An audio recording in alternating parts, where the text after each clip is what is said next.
Hello, asante na karibu katika topic namba 3 ambayo tunaangalia namna gani ya kuweza kufanya inspection zako, how to conduct effective HSE inspection. Kumbuka kwamba moja ya tools ambayo inasaidia sana kupunguza ajali katika maeneo yetu ya kazi ni kufanya inspection. Inspection itakusaidia wewe kuweza kutambua vihatarishi mbalimbali ambavyo vipo katika eneo la kazi na kuweza kuja na action ya kuweza kuhakikisha kwamba unavidhibiti hivyo vihatarishi kwa ajili ya kuweza kuzuia ajali na kuimprove overall health and safety performance.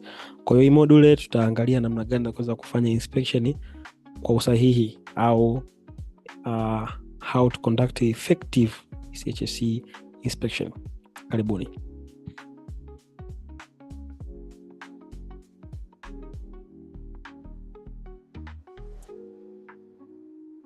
So module overview, kama tulivyosema, HSE inspection are proactive tools. Which is crucial for identifying hazards, assessing the risk, identify and verify the effectiveness of control measures before incident occur. Kwa hiyo inatusaidia kuweza kuidentify any issue ambayo inakuwa na rise, inatusaidia kuweza kumonitor zile control measures ambazo tumeziweka kwa ajili ya kuweza kuzuia ajali au tumeziweka baada ya kufanya risk assessment kwa ili kuzuia ajali. So this module will provide a comprehensive understanding of various type of HSE inspection. Tutaangalia various type of HSE inspection, guides you through developing effective checklist, ambapo ni muhimu, hones your hazard identification skills, na namna gani kuweza kuidentify hazard skills. Tutakubrush pia hapa na and teaches you how to document findings for impactful follow-up and continuous improvements. Asalini objective hii module ya kwanza ni to articulate the purpose and benefits of regular HSE inspection. Ya pili ni to differentiate between various type of HSE inspection. Kama tunavyofahamu, kuna inspection ziko nyingi, kuna daily inspection, kuna weekly inspection na kuna formal inspection. Kwa tutaangalia namna gani kuweza kutofautisha kutofautisha. Cha tatu ni develop customized and effective inspection checklist. Hapa pia ni changamoto, tutaangalia namna kuweza kudevelop vitu gani vya kuzingatia unapokuwa unatengeneza checklist, sababu unaweza ukapata checklist lakini zaka iko tofauti na industry yako, afu siku kaa unaitumia isiwe na impact yoyote. Namba 4 ni apply systematic techniques for identifying common and complex workplace hazards. Namba 5 ni documenting inspection findings clearly and consistently and actionably. Namba 6 ni prioritize collective actions and ensure effective follow-up. Na ya mwisho ni namna ambavyo utaweza kuintegrate inspection findings into broader HSE management system for continuous improvement. Kwa hivi ni vitu ambavyo utajifunza au utaelewa baada ya kumaliza module hii. Okay? Yes. Let's go mbele. Sasa tuangalie foundation of HSE inspection. Kwa nini, why and what? Kwa nini tunasisitiza hizi inspection? Sawa. Kitu cha kwanza tuangalie nini maana ya HSE inspection. HSE inspection are systematic kwa sababu lazima zifollow a certain procedure. Okay, let me change the color here to put straight. Okay, kwa sababu zinafuata procedure. Examination of workplace na hii rangi na sio nzuri rudi kwenye hii njano of workplace equipment, sawa, process and practice to identify potential hazards, non-compliance issue and the area for improvement related to health and safety and environmental aspect. Kwa inspection ni systematic sababu inafuata certain procedure ambapo sasa inadili na ku-examine workplace. Tunaangalia workplace. Sasa kuna workplace tunaangalia vitu gani katika inspection? Tunaangalia equipments, tunaangalia process nzima ya ufanyaji kazi, na process nzima ya issues of safety and practices to identify. Lengo ni ku-identify potential hazards ambazo zinaweza zikapelekea ajali au non-compliance issues ambazo pia zikapelekea ajali and areas for improvement, sehemu za kunini za ku-improvement related to health and safety. Ndio maana kubwa ya nini ya inspection ndio kuangalia hazards, lakini unaangalia wapi? Kwenye equipment, process, practices na general workplace area. Okay, hiyo ndio lengo kubwa na ndio definition ya inspection. Sasa kuna umuhimu wa kufanya inspection. Cha kwanza ni proactive hazard identification. Ina discover potential problems before they cause harm or loss. Sawa. Pia inasaidia katika risk mitigation ambayo ina identify and assess risk, then implement or verify control measures. Baada ya kutambua hatarishi, unaangalia riski yake na kuweka control measures, na pia ni katika compliance assurance. Sawa, ensure then to legal requirement, industrial standard and internal policy. Labda kila wiki tutakuwa kufanya inspection, kila siku kufanya inspection, kwa inakuwa inasaidia kwenye compliance. Kingine inasaidia kwenye performance monitoring, verify safety programs if safety programs and controls are working as intended. So through inspection unaweza ukajua je, hizi safety programs zinafanya kazi kama tulivyotarajia. Kingine ni employee engagement, na involve workers in identifying hazards, fostering a sense of ownership. Sawa, sababu kwamba unapokuwa unafanya inspection ufanye peke yako, lazima uwe na team. Unaweza kuwa watu 3 4, na hao 3 4 maana yake lazima wapo ni wafanya kazi. Kwa unapokuwa unawahusisha kwenye hazards, ina foster a sense of ownership. Kingine ni continuous improvement, ambao sana provide data for refining safety procedures and management system. Ya 5 ya 6 kama sasa ni documentation, ambayo ina create record for due diligence and identified corrective actions. Na mwisho ni reduce incident, ambao ni muhimu sana. Ultimately, well executed inspection programs leads to few accidents, sababu hazards zinakuwa identified. Pia zinapunguza injuries and environmental release. Kwa hizi ndio importance of and benefits of what inspection. Kwa inspection za muhimu sana, sababu zina drive compliance issues, na drive proactive hazard identification, risk mitigation, performance monitoring. Utaangalia je, ana perform vizuri through inspection. Pia wafanyakazi wanakuwa engaged, inakuwa ina enhance safety culture. Documentation pia, sababu unapokuwa unafanya inspection unatumia checklist, una record zile document kwa ajili ya compliance, na pia inapunguza ajali kutokana na kwamba hazards zinakuwa identified soon. Sasa namba C, tuangalie core principle of effective inspection. Vitu gani vya kuzingatia ili inspection zako ziwe nzuri, ziwe na matokeo chanya? Sawa, ili ziwe effective lazima uzingatie vitu vifuatavyo. Cha kwanza ni systematic approach. Lazima ufollow plan. Lazima inspection zako ziwe planned. Usiwe tu unajiamulia leo unafanya inspection unakaa mwezi mmoja fanya. No, lazima ziwe planned, lazima ziwe organized. Sawa, na often using checklist ni muhimu sana kwa ajili ya kuguide. Tutaangalia mbele kuna checklist. Na kingine ili inspection zako ziwe effective, lazima ziwe proactive focus, kwamba ziwe zina aim to prevent, not just to react to incident. Mara nyingi waga ikitokea ajali ndo waga tunakimbilia kufanya inspection. Labda baada ya ajali kutokea leo, kesho tutaanza kufanya inspection zile nzito, au muda mwingine tunafanya inspection kwa ajili ya kutafuta kublame. Sawa, inspections hazitaki ku based kwenye blaming kama kitu fanya hajafanyika, kwa nini hajafanyika? No. Sawa, kwa lazima ziwe proactive focus, aim to prevent. Lengo la kwanza la inspection is to prevent accident to happen, to avoid to identify hazards in order to prevent accident. Sawa. Namba 3, inspection must be objectivity and fact based. Sawa, focus on condition and behavior, not blame. Kama nilivyosema, unapokuwa unafanya inspection lazima ufocus on condition and behavior, usifocus kwenye kublame. Kama unafanya inspection nikakagua hujavaa PPE, unakuta hujavaa PPE, unakuwa unaanza unatukana, unakasiria, unafokea. No, not blaming. Sawa, kwa lazima ufocus on condition and behavior, not blame, na lazima document what is observed. Sawa, pia ili ziwe effective lazima ziwe competence. Maana yake sasa kwenye competence hapa, inspector should be trained and knowledgeable about relevant hazard and standards. Uwe safety officer utakuwa uwe trained. Sawa, na maana tayari unakuwa ni safety officer au unakuwa mtu usalama katika eneo la kazi, eneo fulani la kazi, maana yake tayari uko trained, unajua namna kuweza ku identify hazards, unajua maana inspection, unakuwa unajua umuhimu wake. Kwa hiyo ili ziwe effective inspection, maana yake sasa inspectors kama mtakuwa mko wawili mpo watatu, lazima wawe trained na wawe na knowledge about relevant hazards, uwe na knowledge ni hizo hazards ambazo zinatokea katika eneo lako la kazi. Yani sasa na leo wewe safety officer umefanya kazi katika manufacturing industry, ukachukuliwa leo ukapelekwa kwenye mining industry, maana yake unaenda kukutana na hazards tofauti ambazo ni mpya, ni new kwako.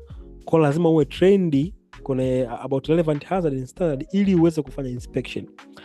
Namba 5, inspection lazima ziwe collaboration, ziwe zina involve workers and supervisor from the area being inspected. Ukitaka inspection zako ziwe na muhimu, I mean ziwe na matokeo, ziwe effective, lazima wahusishe wafanyakazi na supervisor wa hilo eneo ambao unafanya inspection.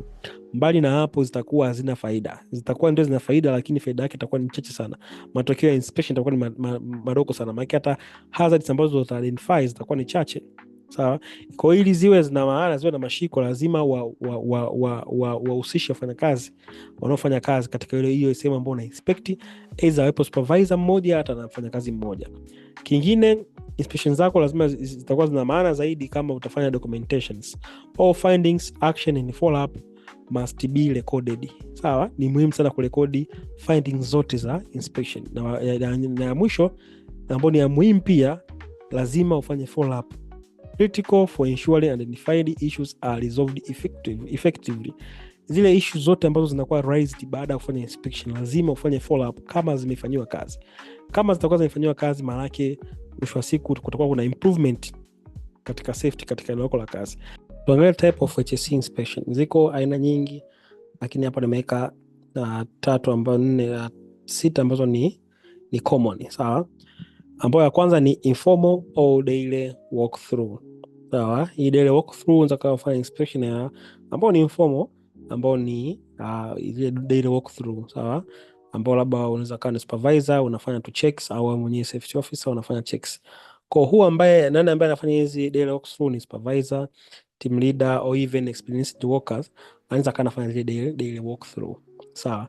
Ambayo saweni ni daily, on daily basis. Sawa? Or before or during task. Sawa? Kitu ambacho katika hizi daily inspections zimefocus katika kufind immediate hazards au obvious deviation from safety practice na good housekeeping. Sawa? Na kwenye documentation often informal notes or quick checks off. Mara nyingi wakati ile unapita tu kuangalia maeneo ya kazi ile tu ya daily walkthrough, ukutana na kitu chochote una kinotes, then unakifanyia kazi. Benefit yake ni ina catch immediate issues na ku maintain daily vigilance. Namba 2 aina ya inspection ni ile ambayo ni planned. Sawa? Ambayo iza mna plan weekly au mna plan monthly inspection. Ambaye anafanya hizi ni designated safety personnel au safety committee member. Anaweza kufanya hizi inspections za daily, za the weekly au monthly, au mtu yote ambaye yuko trained supervisor anaweza kufanya hizi. When maana yake waga ni regularly, inakuwa schedule. Example inaweza kuwa ni weekly au ikawa monthly au pia ikawa ni daily. Sawa? Scope yake ni specific area. Sawa? Labda leo unasema wiki hii nitaenda kukagua tu workshop, au wiki hii nenda kukagua tu office au warehouse, au wiki hii nenda kukagua equipments, nenda kukagua tu forklift machines, au nenda kukagua process nzima, matumizi ya PPE. So inakuwa more detailed than daily checks.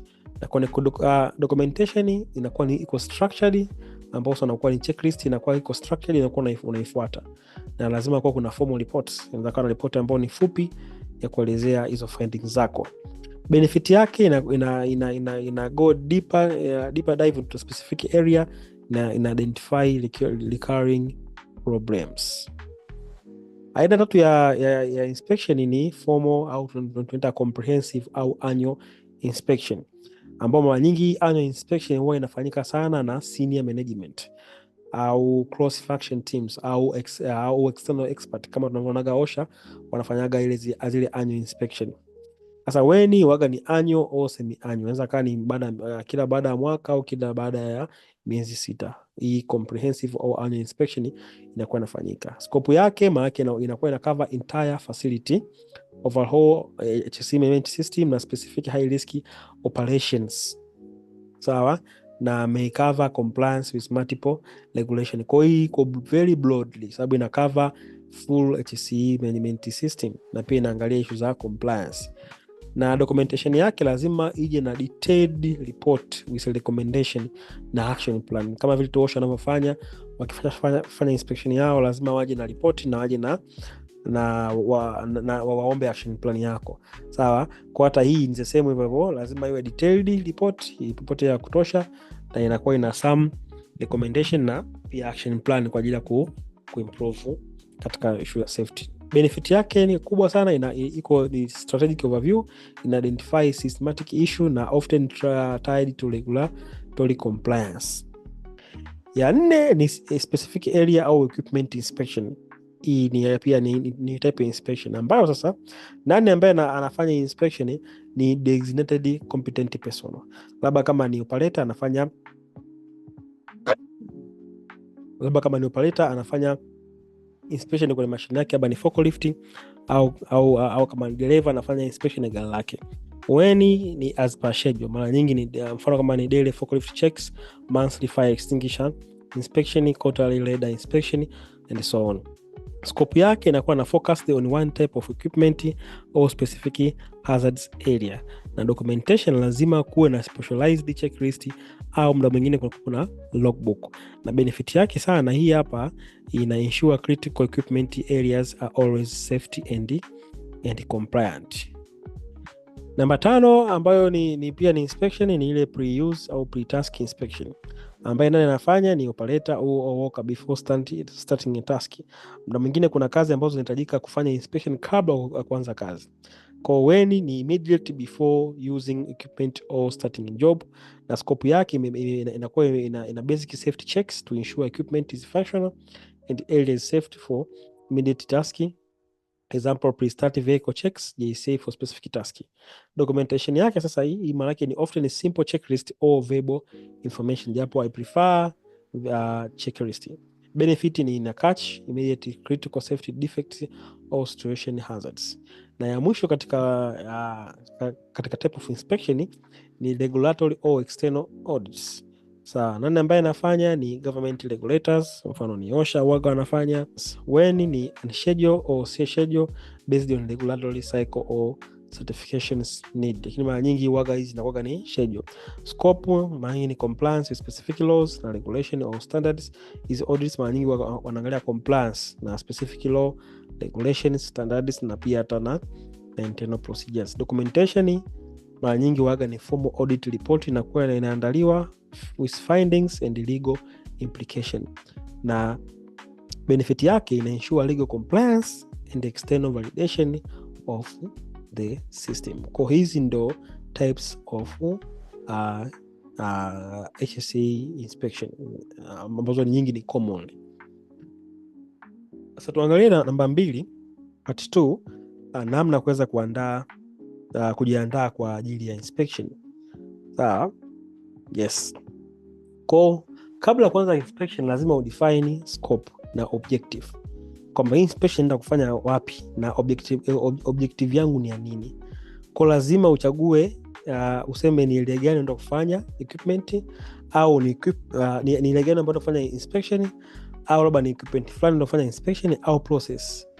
Sawa, labda kama ni kwenye welding shop, au labda ni forklift, au ni confined space entry procedure ndio kukagua. Sawa, au ndio kukagua permit kama zimesainiwa whatever.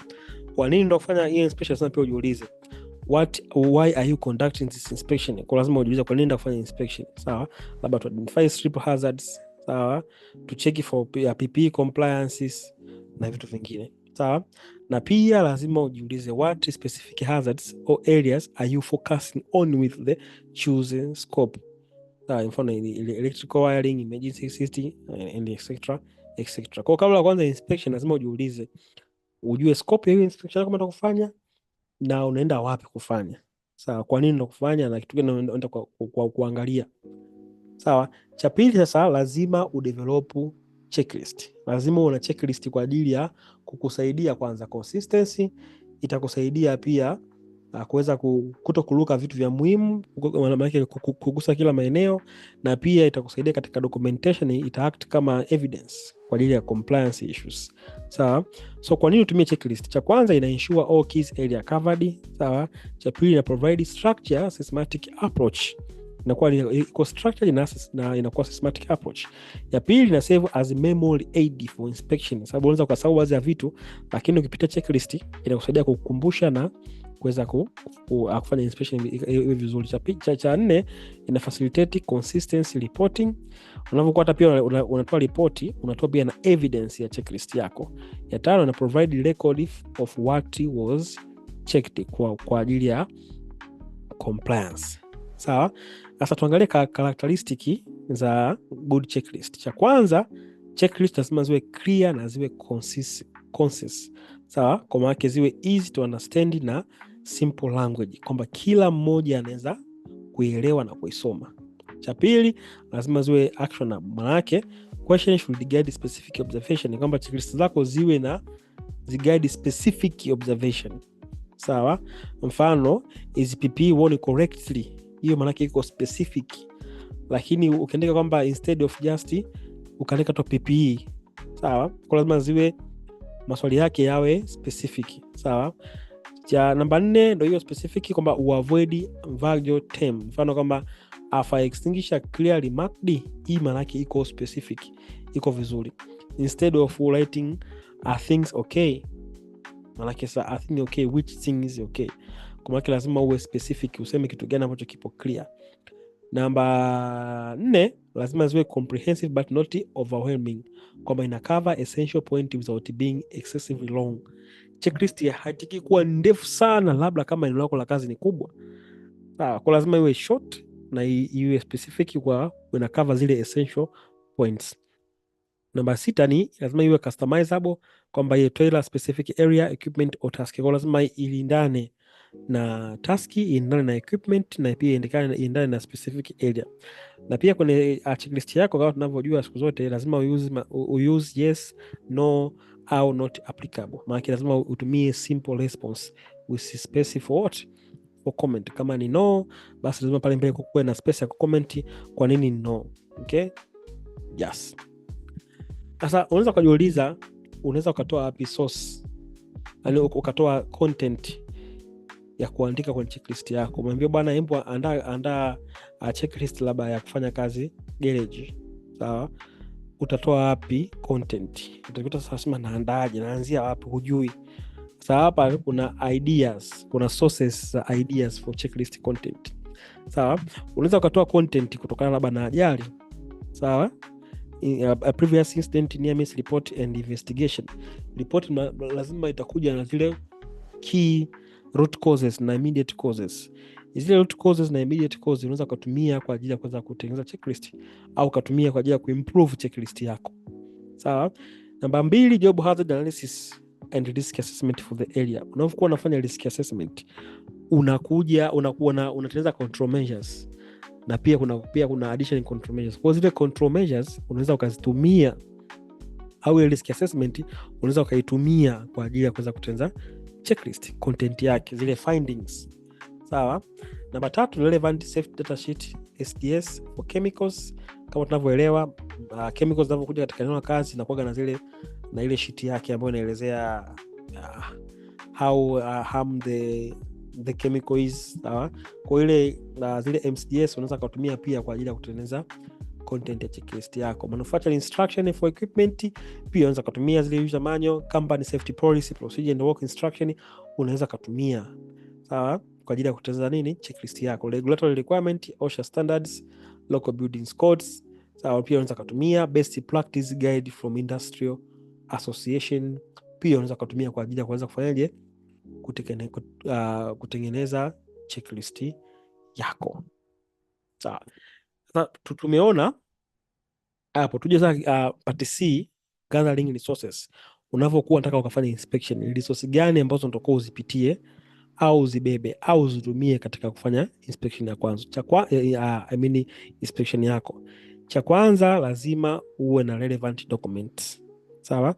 Unaweza kuwa na copy ya police, unaweza kuwa na copy ya procedures, ukawa na copy ya work permits, ukawa na previous inspection reports. Unaweza kama ulifanya investigation, ulifanya inspection labda last week, ukawa kuna report, kuna area of improvement unataka ukacheck. Kwa maana lazima uwe na inspection report yako mkononi unapokwenda kufanya inspection, or any other relevant regulation ready. Kwa lazima uwe na documents kama ambazo nimezitaja hapo, baadhi unaweza ukaongeza zingine unapokuwa unafanya inspection yako ambazo zitakuwa pia zinakuguide. Sawa, ndo kama pia lazima pia uwe na checklist ikiwemo hapo ambayo inakuguide kupita sehemu gani upite. Sawa. Cha pili, lazima uwe na personal protective equipment, uwe na PPE usika katika hilo eneo la kazi ambayo unaenda kufanya. Kama unaenda kufanya inspection eneo la kazi ambapo kuna kelele sana, kuna high noise, maana lazima uvae earplug au uwe na earmuff unazo tayari. Pia lazima uwe na tools, maana uwe na clipboard kwa ajili ya kuhold ile checklist, uwe na pen au na penseli, uwe na camera for evidence, unaweza kutumia kamera ya kawaida au kutumia kamera ya simu, uwe na measuring tape, uwe na flashlight, uwe na vifaa vyovyote ambavyo vitakusaidia wewe katika inspection yako.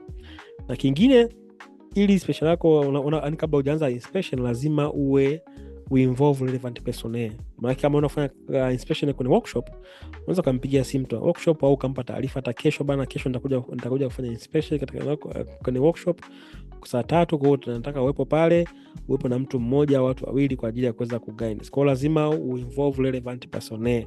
Notify the supervisor manager of the area in advance. Invite workers representative from area to accompany you. The insight are valuable kama nilivyosema kule mwanzoni. Sawa, kwa hivyo ndivyo kuzingatia katika ile preparation phase. Namba 3, sasa unapokuwa unafanya inspection katika namba 3 hii hapa, lazima uwe na uwezo kuanza ku identify hazards. Kwa utaangalia sasa mastering hazard identification. The core of inspection is to identify hazards. So this require knee observation and critical thinking. Kama safety officer hawezi ku identify hazard, hawezi kujua vihatarishi katika eneo lako la kazi, basi hata inspection zako zinakuwa zina maana. Kwa hiyo lazima uwe na skills na ujuzi wa kuweza ku identify hazard. Namna gani unaweza kutambua vihatarishi katika eneo lako la kazi? Ndio katika hii module tutaangalia katika hii part 3. Okay? So katika identify hazards lazima ujue unaangalia kitu gani, what to look for. Sasa what to look for, maana lazima utambue zile category 5 za hazards ambazo I hope you all know. Sawa?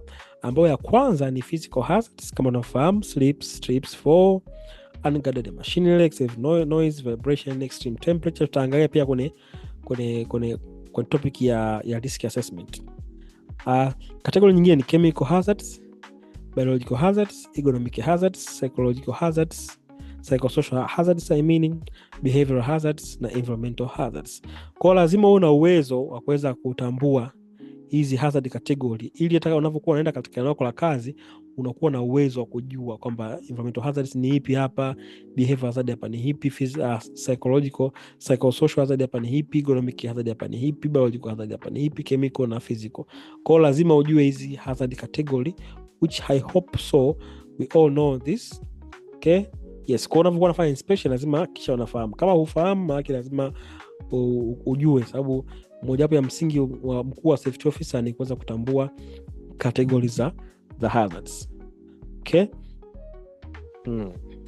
So ukishajua namna ya kuweza ukishafahamu hizi categories za hazards, lazima uwe na good observation techniques. Sawa, observation techniques pia ni nzuri, how to see more than what is obvious. Sawa, kwa cha kwanza, ili kuweza kukusaidia wewe kuweza kuwa na kuobserve, lazima uwe na checklist kama nilivyosema. Follow your checklist diligently, moving through the area logically. Sawa, kwa lazima look ups and downs all around, sababu muda mwingine hata hazard inaweza kaa iko juu au ikawa chini ya kitu fulani. So don't just look straight ahead, check ceiling, check floor, check behind equipment, under benches. Kwa lazima uangalie kote. Kingine lazima listen careful. Kama labda unaenda kukagua mashine, lazima usikize mashine inavyonguruma. Kwa labda there an unusual noise. Kwa lazima uwe na uwezo pia afanyaje wa kusikiliza, sio tu kuona, kusikiliza. Pia wewe unaweza kusmell. Sawa? Are there any familiar or strong odors? Sawa, kwa lazima uwe na uwezo wa kusmell. Hii itakusaidia pia katika nini? Kuweza kutambua vihatarishi. Na pia katika kutambua vihatarishi, njia ambayo itakusaidia ni kuask an open-ended question. Uliza maswali kwa wafanyakazi labda au katika hilo eneo ambalo unafanya inspection, waulize maswali ambayo ni hapo open, ambayo yatafanya wao waongee, sio wale so closed ended questions. Sawa. Kingine nasema focus on behavior, angalia unsafe act. Moja ya vitu vya kuzingatia sana unapokuwa unafanya inspection ni kuangalia hizi unsafe act. So observe how tasks are actually performed, not just how they should be performed. Na kingine lazima consider the what if. For every observed condition or activities, ask what could go wrong here, then there will be the consequences. Sawa. Na kingine don't overlook minor small issues. Usiangalie vile, usije ukavaruka zile vitu vidogo vidogo, na vya muhimu sana. Because small issues, example minor clutter, can escalate or indicate a systematic problem. Whatever you see on safety, whatever you see this is wrong, just speak it, just record it and observe it. Sababu itakusaidia sana katika kutambua vihatarishi na kuweza kuzuia ajali. Tuangalie sana namba 4, namna gani ya kuweza document the finding effectively. Sawa, tumeangalia namna ya kutambua vihatarishi. Sasa tuangalie namna gani ya kuweza document zile findings. Sawa. Sasa tuangalie principle of good documentation, ambayo ya kwanza ni clarity. Easy for everyone to read the report and understand the issue. Unapokuwa unaandaa hizi report za inspection, lazima ziwe nini?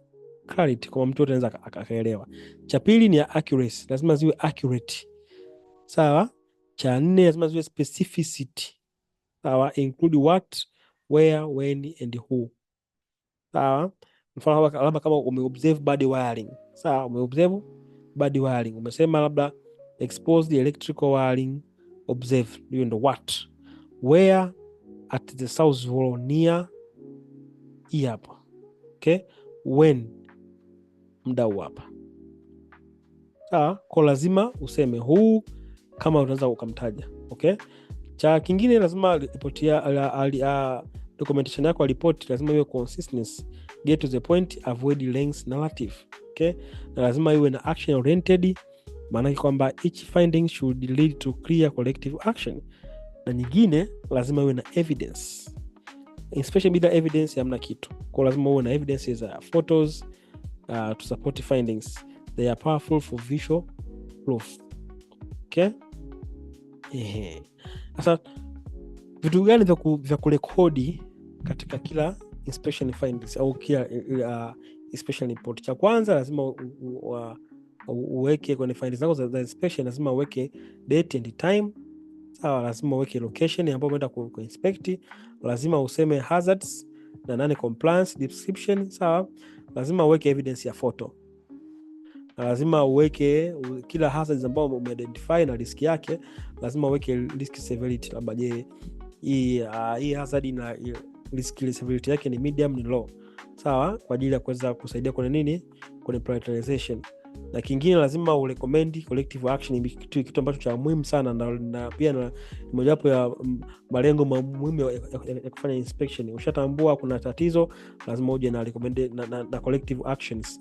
Sawa, lazima hizi action ambazo unaziweka lazima kuwe na mtu ambaye atakuwa nini actionable, maana personal responsible, who is accountable for resolving the issue, hizi ambazo umezirecommend.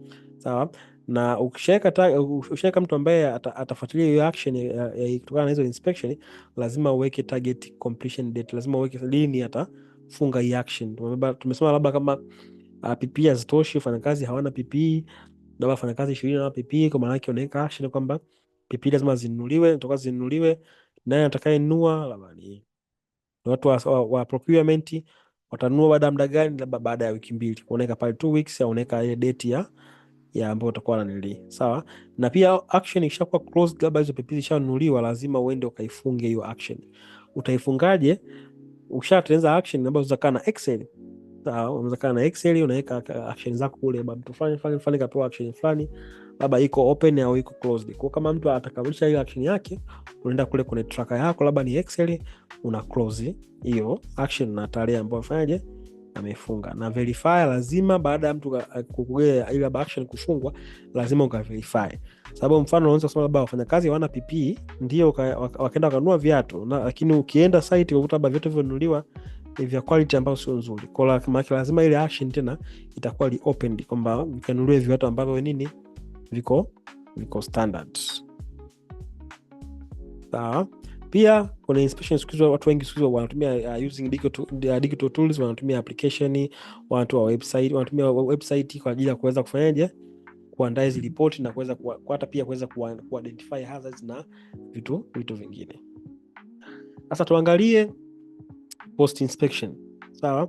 Baada ya kufanya inspection, sawa, tuangalie action gani tutakao chukue, follow up gani tutakao chukue, na namna gani kuweza kushika kwamba hizi inspection report au inspection zako zinakuwa na continuous improvement. Anasema kwamba an inspection is only effective if its finding lead to action and improvement.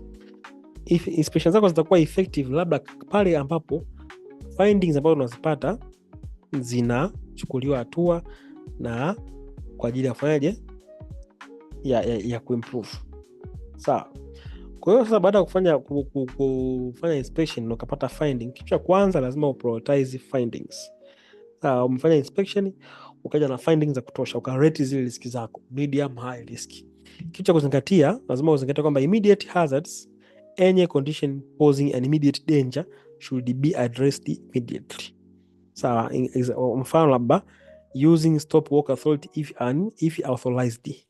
Kama unaona kazi inafanyika kwa hatari sana, unaweza kusimamisha kazi haraka kabla mpaka pale hiyo issue itakapokuwa solved.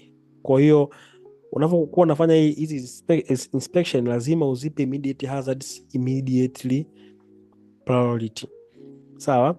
Pia lazima uwe na high risk item, kwamba finding with potential for severe injuries or significant property damage lazima uzipe high risk item. Sawa, kwamba kwenye findings yako umefanya inspection, kwa report yako utaandika pale ba high risk items au high risk task au high risk areas, kwa unakuwa unaziweka pale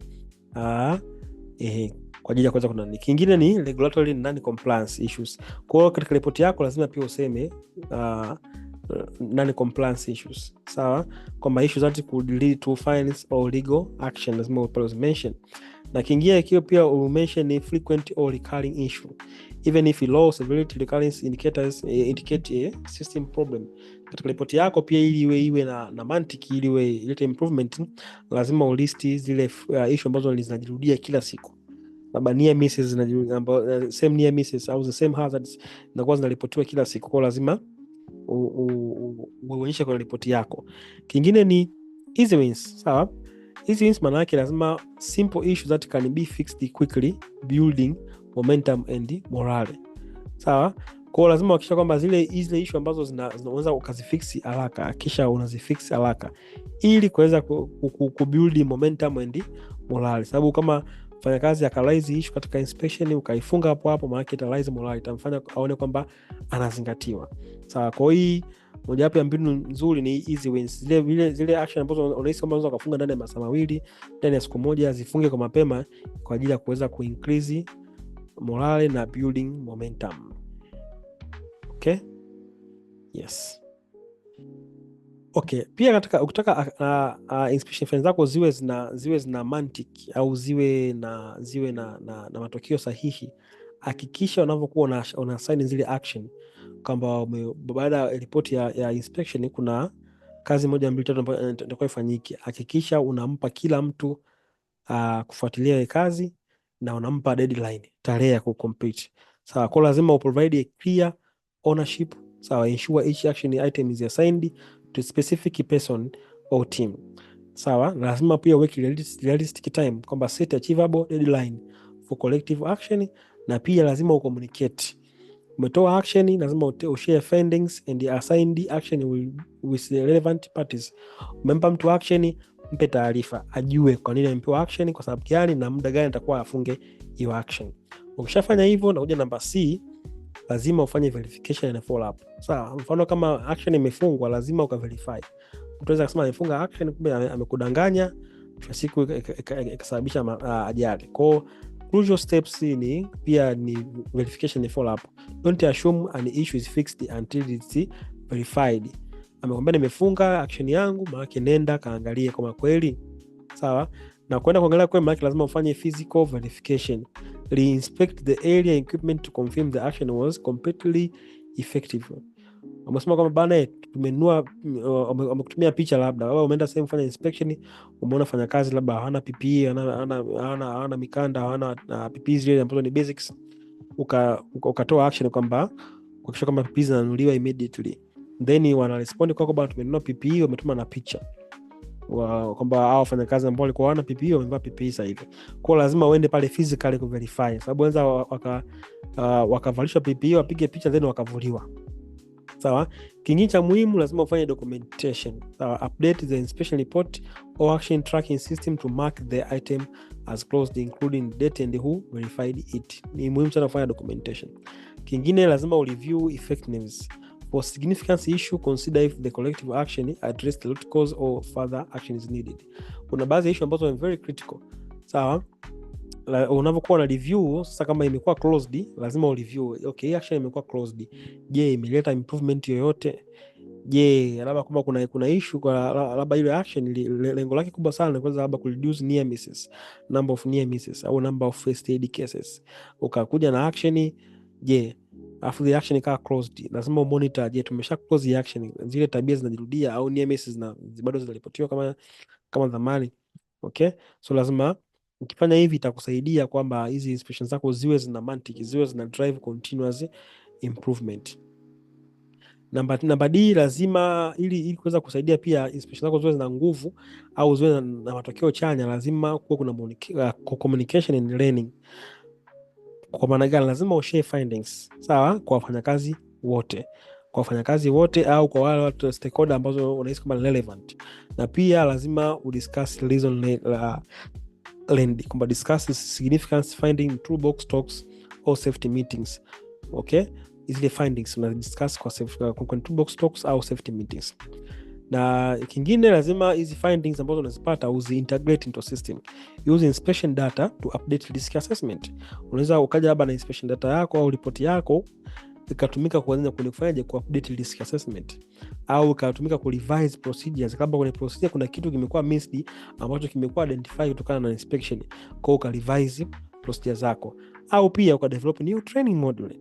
Labda inawezekana pia hata kwenye inspection zako umetambua kwamba wafanyakazi wengi hawavai PPE, na wakati unauliza wanasema kwamba hawajui hata namna ya kuvaa PPE au hawajui umuhimu, kwa ukatumia hicho kigezo kwa ajili ya kuweza ku develop training na kwa cha mwisho ni celebrate success.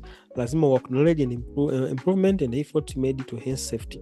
Ni muhimu sana kwa acknowledge success. Pale ambapo amemaliza miaka 5 bila ajali, lazima mcelebrate hapo kwa ajili ya kwa hiyo milestone, kwa hiyo safari yenu ndefu ya kufanya kazi bila ajali. Okay, so mpaka hapo utakuwa umeelewa namna gani ya kufanya inspection, vitu gani vya kuzingatia kwenye inspection, namna ya kudevelop checklist, okay, na vitu vingi ambavyo tumejifunza.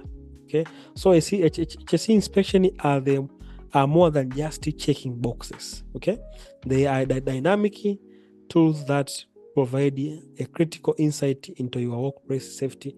Yes, by mastering the art of preparation, keen observation ambayo tumeona, clear documentation and direct follow up, you become a powerful agent for positive changes. Regular effective inspection are cornerstone of a robust HSE management system and directly contribute to safe, healthier and more productive work environment for everyone. So nikushukuru sana, naamini utakuwa umepata kitu kizuri kuhusiana na mada ya inspection, na call out yangu ni kwamba kisha kwamba unapitia hizo notes, sema ambao uelewi, unaweza ukanitafuta nikakuelekeza. Otherwise nikushukuru sana, na tukutane katika kipindi na kinachofuatia cha kuna moduli namba 4. Asante sana.